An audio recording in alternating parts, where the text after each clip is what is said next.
नमस्कार, बहुत स्वागत। आपके साथ मैं हूं ललित प्रजापति। खबरों को विस्तार से देखेंगे। शुरुआत भोपाल से करेंगे, जहां सार्वजनिक कार्यक्रम में भाजपाई आपस में भिड़ गए। बैरागढ़ बीजेपी जिला उपाध्यक्ष और पार्षद में विवाद हो गया। राम बंसल और अशोक मारण, इनके बीच विवाद हुआ। महापौर मालती राय भी कार्यक्रम में मौजूद थी। विवाद का वीडियो सोशल मीडिया पर वायरल हो रहा है।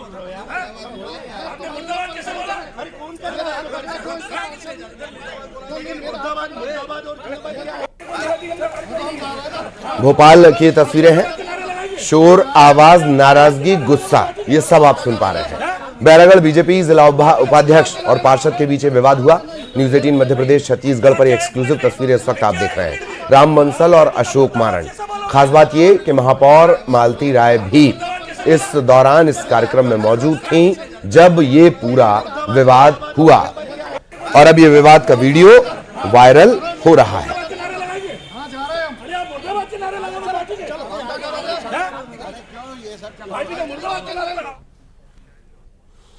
सहयोगी शैलेंद्र इस वक्त हमारे साथ जुड़े हुए हैं। शैलेंद्र, पूरी जानकारी विस्तार से।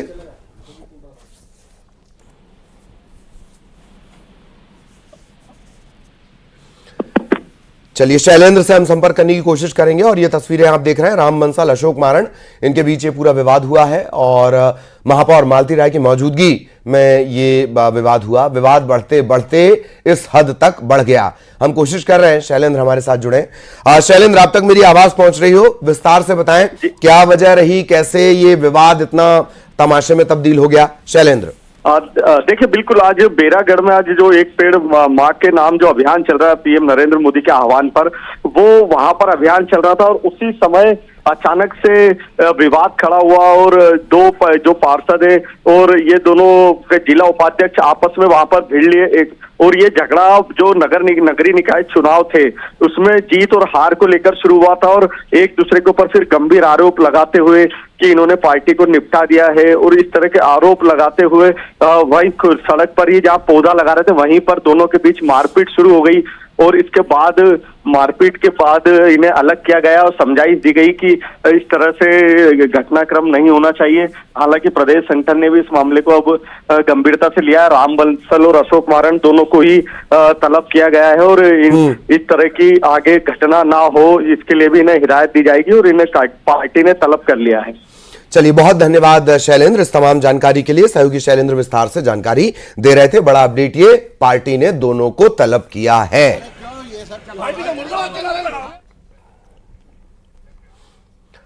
मध्य प्रदेश में अलग अलग तरह के माफिया सक्रिय हैं। उन्हीं में से एक है मुआवजा माफिया।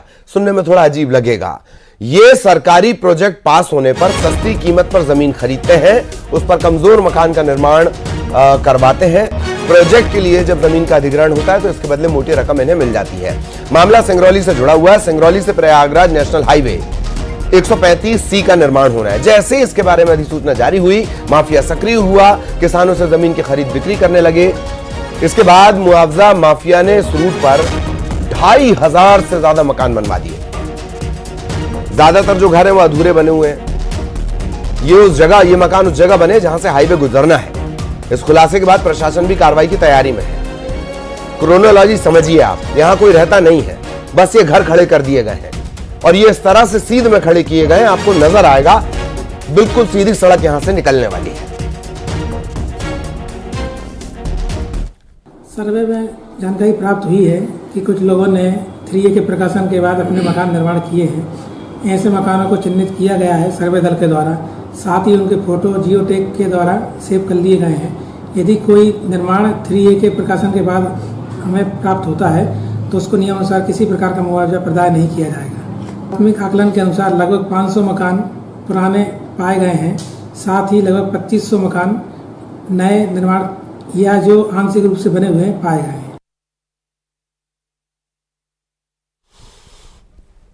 और मुआवजे के लिए अस्थायी आवास बनाने के मामले पर डिप्टी सीएम राजेंद्र शुक्ला का बयान आया। उन्होंने कहा कि मामला संज्ञान में है, निश्चित तौर पर सरकार इसे सख्ती से देखेगी। मुआवजा तो छोड़िए, अगर इस तरह का काम किया गया तो सजा भी मिलेगी। गलत तरीके से मुआवजा लेने की कोशिश करेगा तो न सिर्फ उजागर होगा बल्कि उनको सजा भी मिलेगी। मुआवजा तो मिलेगा नहीं, बल्कि कटघरे पे आएंगे। आप जैसे जागरूक पत्रकार यहाँ पर उपस्थित होंगे और जब इस तरह की बातें उठाएंगे तो कौन बचेगा?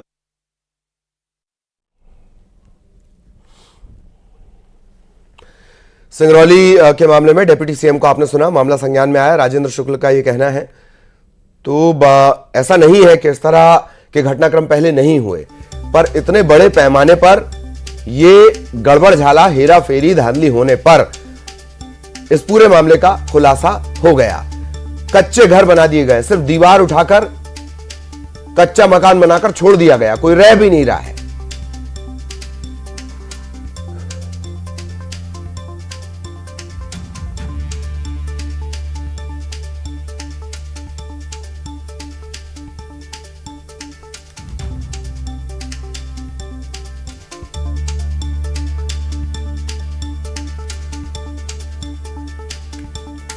मुआवजा माफिया, ये नाम इसे मिला है और किस तरीके से ये पूरा घटनाक्रम है वो हमने आपको बताया।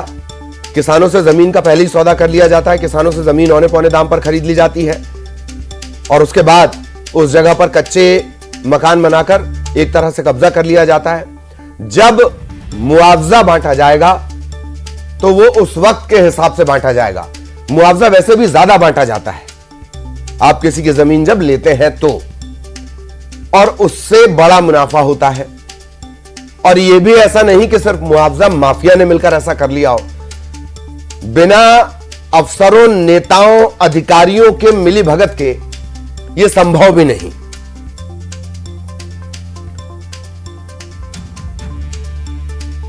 सत्तर किलोमीटर की तकरीबन यहां से नेशनल हाईवे सड़क रहेगी।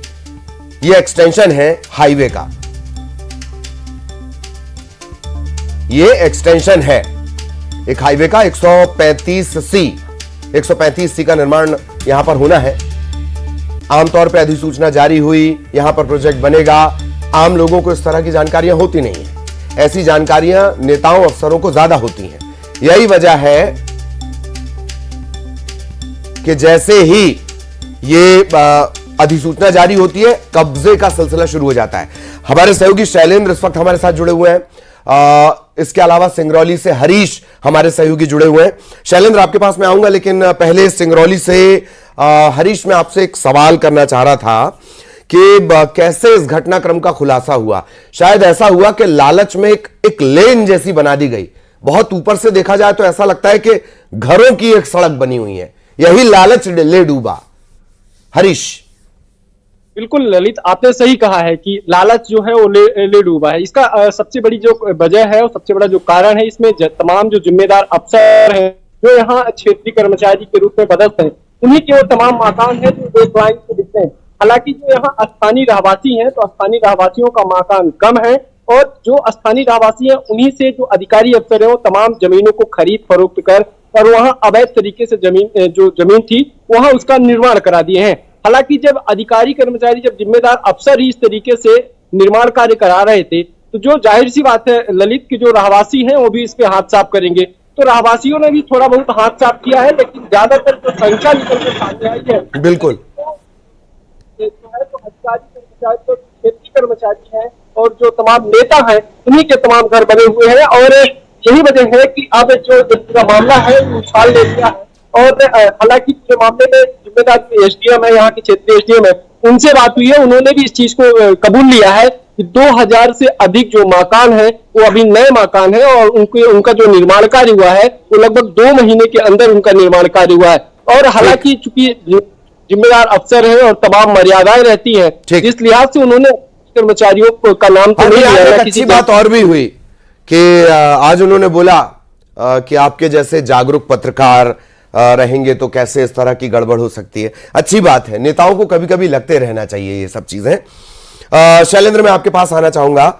दिलचस्प बात है कि पटवारी ऑफिस, तहसील ऑफिस, वहां जब आम आदमी जाता है तो ऐसा लगता है डर के मारे ऑक्सीजन ले पाएगा कि नहीं ले पाएगा। ऐसी स्थिति में 2 से 2,500 मकान बन गए और बिना नेता, अफसर, स्थानीय अफसर और जो ये जमीन से जुड़ा हुआ तबका होता है, इसके मिलीभगत के संभव है नहीं। राजेंद्र शुक्ल बात बहुत अच्छी कर रहे हैं, पर वो जमीन पर उतर जाए तो और अच्छा। शैलेंद्र। बिल्कुल बिल्कुल ललित, आपने ठीक कहा कि इतना बड़ा अगर कोई गड़बड़ी हुई है कि 2000 से अधिक जो मकान हैं अस्थायी तौर पर 2 महीने के अंदर यदि बन जाते हैं, तो सीधे तौर पर मानिए कि निश्चित तौर पर वहाँ के स्थानीय नेता हों या अधिकारी हों, उनकी मिली भगत के बिना ये सब संभव नहीं है। जिस बात का आपने शुरुआत में जिक्र किया कि यदि कोई प्रोजेक्ट आने वाला होता है, इसकी जानकारी सबसे पहले अधिकारी और नेताओं को होती है और उसी के आधार पर आगामी प्लानिंग तैयार की जाती है। और जिस तरीके से इस मामले में भी यही हुआ, लगभग 700 करोड़ की लागत से जो हाईवे है वो बनाया जाना, इसकी दूरी जो है लगभग 70 किलोमीटर की है। सिंगरौली से होकर ये प्रयागराज तक ये हाईवे जाएगा। 135C एक्सटेंशन जो है वो इस हाईवे को मिल रहा है और उस हाईवे पर यदि 2 महीने के अंदर ही 2000 मकानों का जो निर्माण है, वो कच्चा निर्माण है, वो अगर हो जाता है तो ये बताता है किस तरीके से अधिकारी या कर्मचारियों की भी मिली भगत है। और ऐसा भी संभव हो सकता है कि आने वाले समय में ये चीज़ें भी सामने आए कि अधिकारी और कर्मचारियों के लोगों के ही ये मकान हो और उन्हीं के इशारे पर इन लोगों ने ये मकान बनाए होंगे ताकि आने वाले समय में उनको मुआवजा मिल सके। जिस बार देखिए, ये बात बिल्कुल सही है कि अगर बंजर जमीन होती है तो उसका मुआवजा अलग तरीके का होता है, उपजाऊ जमीन होती है तो उसका अलग तरीके का मुआवजा होता है, और यदि आपका आवास बना है तो उसका मुआवजा और अधिक होता है। तो अधिक से अधिक मुआवजा लेने के लिए पूरी कवायद की गई है। जी बिल्कुल बिल्कुल, बहुत बहुत धन्यवाद आप दोनों का। और बहुत बड़ा मामला जिसको हम लगातार ये उठा रहे हैं, बहुत धन्यवाद आप दोनों का। अब देखना है कि मुआवजा माफिया का क्या होता है। इधर ग्वालियर में एक सड़क हादसा हो गया। ट्रक ने बाइक सवारों को रौंद दिया और मौके पर ही 3 लोगों की जान चली गई। इस हादसे के बाद ड्राइवर जो है वो ट्रक छोड़कर फरार हो गया। ग्वालियर के झांसी आगरा बाईपास पर यह हादसा हुआ है। इसके बाद गुस्साए लोगों ने यहां पर चक्का जाम कर दिया।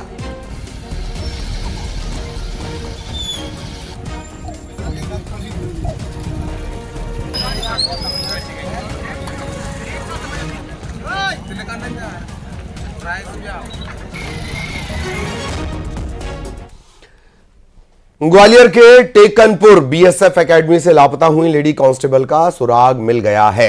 पश्चिम बंगाल के मुर्शिदाबाद की सीमा पर शाहना खातून और आकांक्षा मिल गई हैं और बीएसएफ के अफसर इनसे पूछताछ कर रहे हैं। आपसी सहमति और संबंधों की बात सामने आ रही है। दोनों लेडी कांस्टेबल 6 जून से लापता हुई थीं। बिलौआ थाने में दोनों की गुमशुदगी की रिपोर्ट दर्ज की गई थी।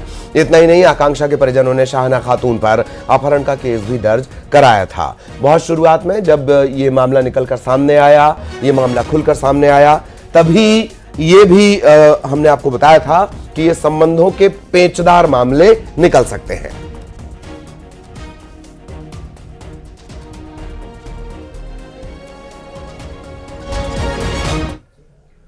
इधर भिंड में